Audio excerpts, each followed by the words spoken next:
Welcome to our Nation State Dialogue Series. राष्ट्र राज्य संवाद श्रृंखला में आपका स्वागत है. 欢迎收看民族国家对话系列. Namaste.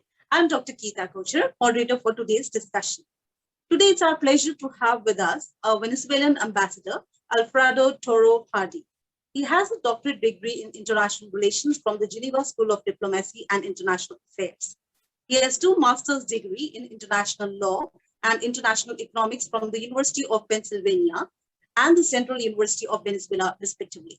He has served in the US, UK, Spain, Brazil, Singapore, Chile, and Ireland. He was the director at the Diplomatic Academy of Venezuelan Ministry of Foreign Affairs. He is also an Honorary Research Fellow of the Geneva School of Diplomacy and International Affairs and has been a visiting professor at the University of Princeton and Brasilia. He has authored 21 books and co-authored 15 books on international affairs and history. He has many published articles to his credit. But today we have invited him to discuss his latest book, America's 2 Cold Wars, From Hegemony to Decline. Very warm welcome to you in this Nation-State Dialogue series. Let me begin by asking you broadly, what do you mean by the 2 Cold Wars of America and how different they are in strategic terms and ideologically? Thank you so much for the invitation. Very happy to be within the Nation State Dialogue series. Well, I would say that both strategically and ideologically, there are big differences between the Cold War that the US waged with the Soviet Union and the one that is now emerging with China. The US based its strategy towards the Soviet Union on the so-called containment policy, meaning the systematic, patient, and long-term contention of the Soviet expansionist tendencies. This proved to be a highly successful policy. Its success resulted from 2 factors. First, the US enjoyed of economic preponderance and hence could hinder every movement taken by the Soviets. In the end, this led to Soviet economic exhaustion and, by extension, to the implosion of the Soviet system. On the other hand, at the beginning of the 1950s, Stalin understood that there were no new gains to be obtained in Europe beyond the so-called Iron Curtain. As a result, both the Soviet expansionist and American contention moved into peripheral zones of the world. This removed the competition between the superpowers from the most geopolitical combustible region of the world, meaning Europe at the time. As a result, the US could confront the Soviets without risking a major war between them. Having attained success in relation to the Soviets, to the containment policy in relation to the Soviets, Washington is now trying to replicate contention in relation to China. Things are very different in relation to China, though. To begin with, from 2030 onwards, China will attain the economic highland, whereas the US will be sliding behind. But on the other hand, the US is trying to constrain China to a secondary role in an area which is of a strategic priority to Beijing. Moreover, an area where China enjoys of a layered defense in depth control of the operational theater. Moreover, how to contain a force whose main objective is precisely to deter penetration by others. This would seem to be unattainable containment. Ideologically, on the other hand, the differences between the Cold War with the Soviet Union and China are fundamental. Having been the birthplace of liberal democracy and its most devoted preacher, the United States could reclaim the mantle of leader of the free world during its Cold War with the Soviets. On the other side of the fence, the Soviet regime also embodied an ideology that aimed at global expansion. The ideological contest between these two behemoths was not only clear-cut, but I must say, clearly favorable to the United States. Freedom, notwithstanding the many contradictions that the notion of free world entail, was indeed an arrow directed to the Achilles heel of a totalitarian system as the Soviet one. Contest with China, though, is not ideological. On the one hand, America's liberal credentials have lost credibility, as liberalism is being seriously contested within the United States itself.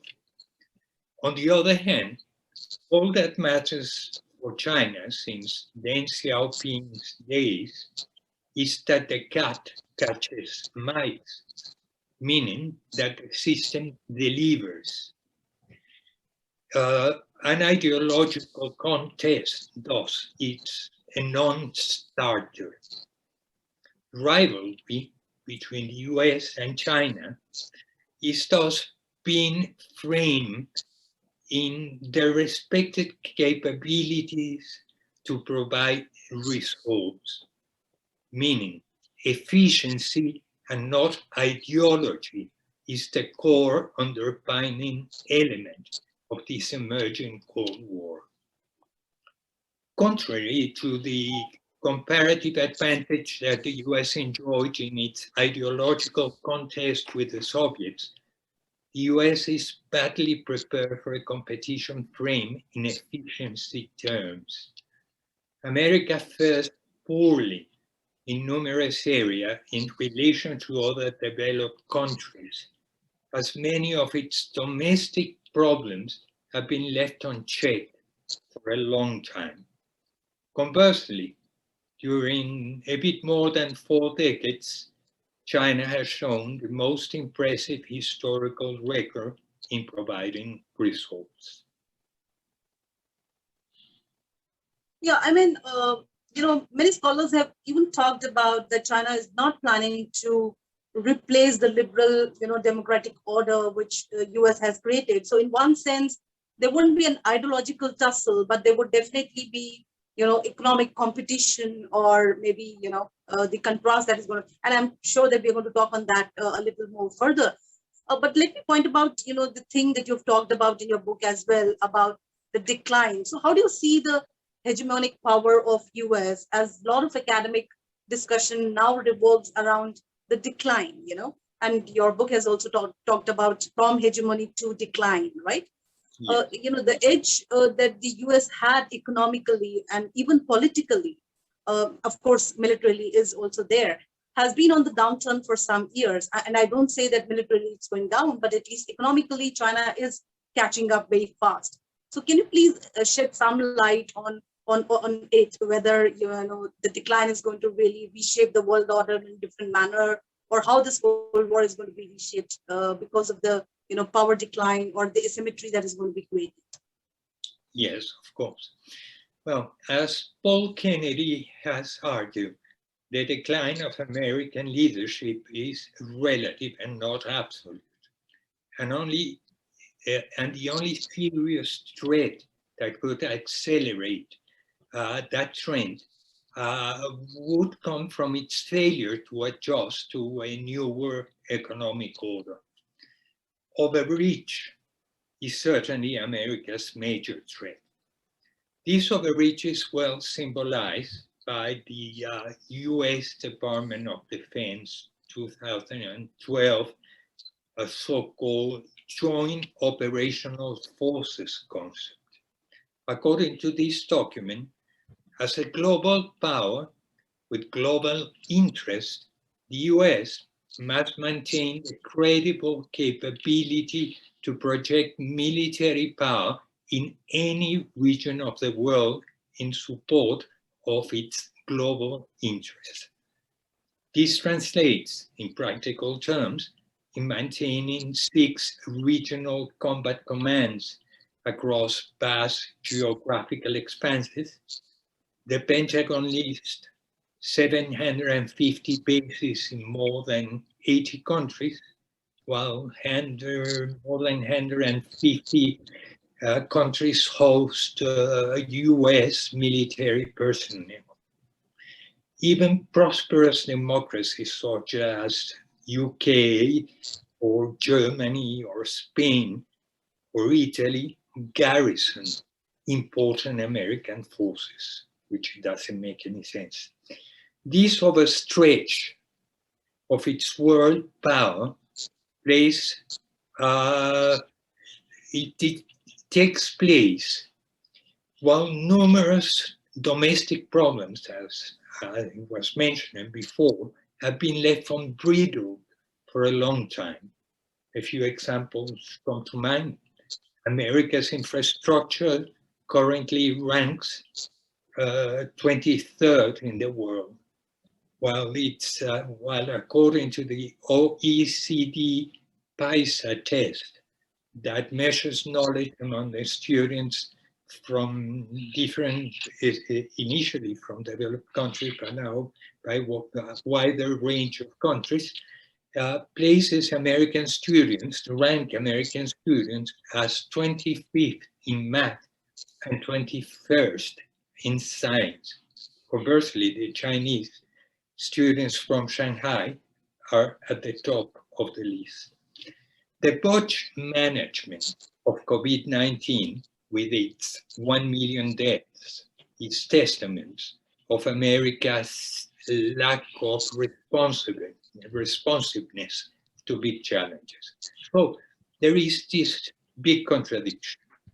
While the US keeps maintaining its external overreach, now symbolized by simultaneously rivaling both China and Russia,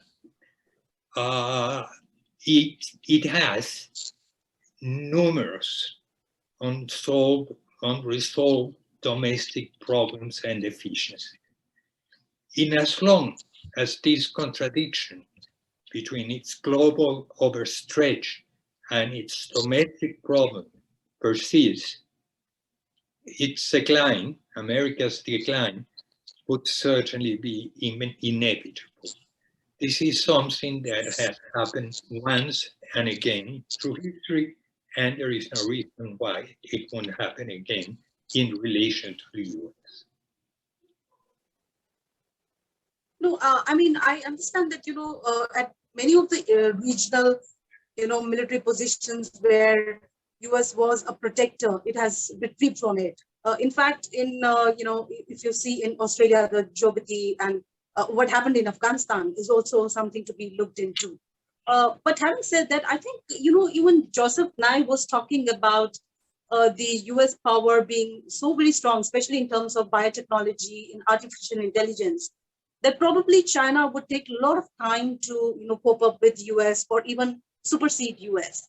I think we really need to look into that aspects as well about whether this decline is really going to impact globally in a strong manner, or the decline would be not so harsh to really change the international order.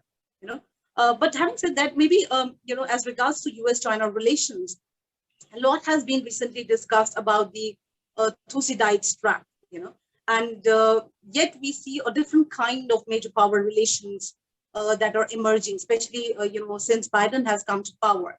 So it is neither a direct confrontation that US is having with China, nor a straight way of ideological tussle. So how do you see this relationship and its development? Well, I must say that I don't see a new kind of major power relations since Biden arrived to power, although more orderly and less demonizing than Trump.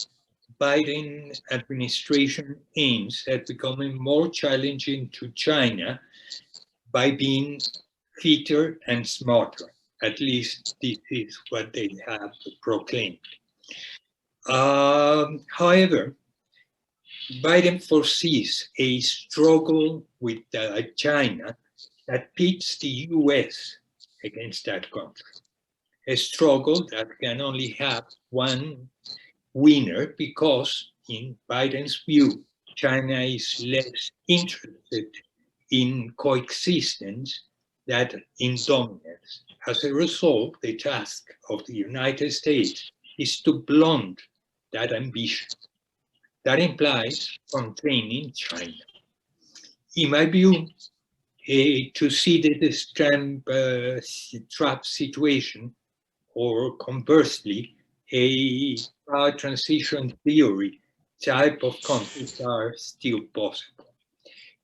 Whereas in the first case, to see this trap situation, the leading power triggers a conflict in a power, it triggers a conflict before the emerging power becomes too powerful. In the power transition theory, it is the constrained and dissatisfied emerging power, the one more prone to initiate a conflict. However, if war ensues between China and the US, it would more probably be the result of an event that escalates out of control than by rational desire to begin a conflict. Within a state of continuous friction between both countries, the possibility of a single event escalating into a major conflict is always a possibility. No, I mean, I agree, that there would be a different kind of, relationship that Biden is trying to build up. But let's talk about something which is really happening right now, the current situation, which is really going to change the whole situation. And your book probably has not incorporated all of that is happening right now, which is the Russia-Ukraine war. So how do you see that, your proposition have changed or altered some angles that have emerged in the US relationship with other powers? And the Russia-China, nexus is going to be a real challenge to the US with the change that is happening now, or in particular, some political military alliance that is going to be emerging, which will threaten which will really impact this decline of US. Yes. My book indeed was written under different circumstances. Right. In it, I highlighted the squandering of alliances that have taken place since George W. Bush arrived to power at the beginning of the millennium. His raw unilateralism followed 8 years later by Donald Trump's combination of unilateralism and isolationism did indeed shatter the trust in America's leadership.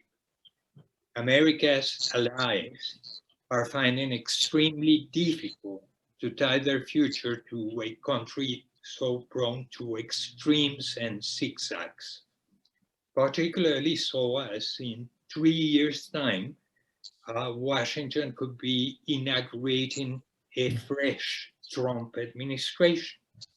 My book thus asserted that the US was entering its Cold War with China with few true allies.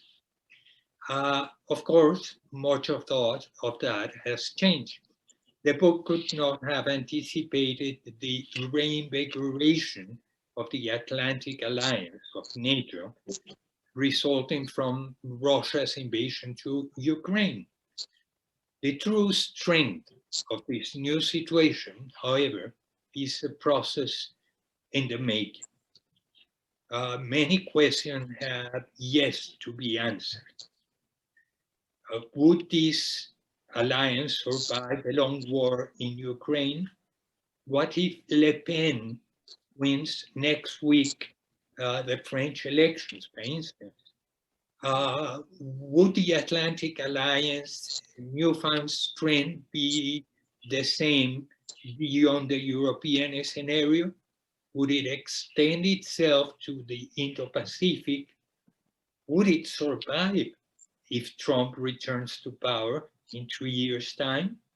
So what the book did cover, on the other hand, is the geopolitical bloc in the making between China and Russia.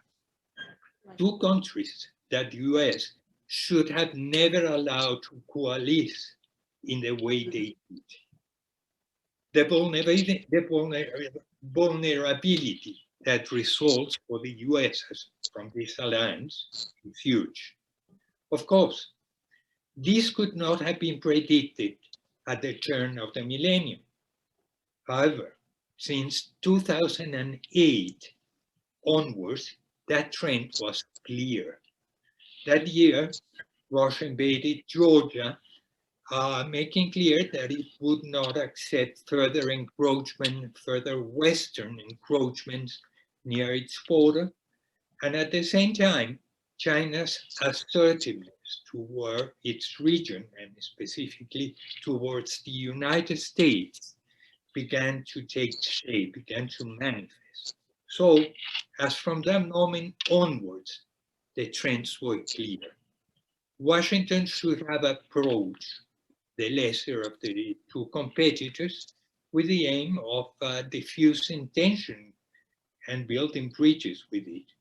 This is what, for example, Mao did in relation to Washington in 1972, when tensions with Moscow were running high. And this is what the British did in relation to the United States at the turn of the 20th century, when their emerging rivalry with the United States was trumped by the emergence of a militaristic Germany, and hence they began approaching the US and building what became a great alliance. So the United States should have been more careful in not having to confront these two big powers at the same time. As things stand, in the best case scenario, Russia will become for years to come a huge distraction in relations to America's main rivalry, which is China. In the worst case scenario, these two competitors may even coordinate their actions in order to overflow America's response capability.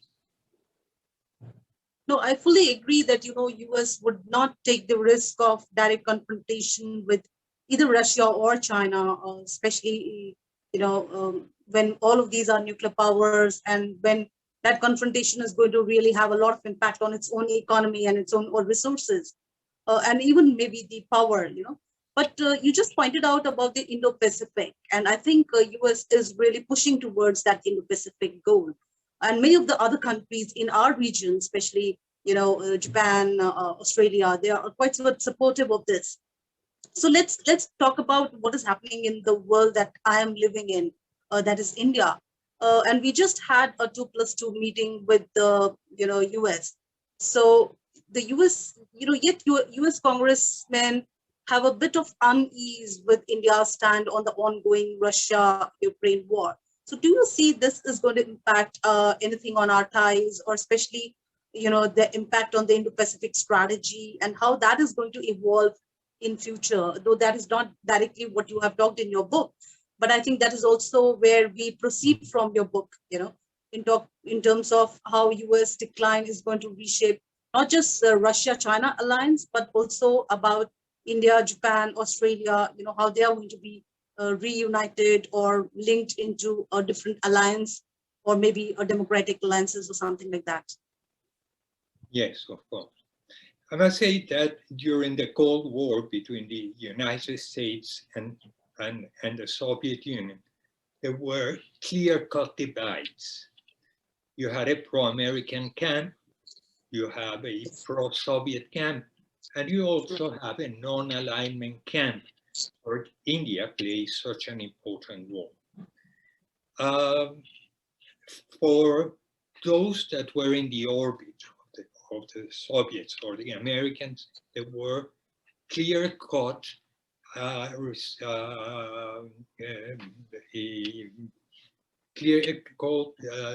reprisals in case of dissension.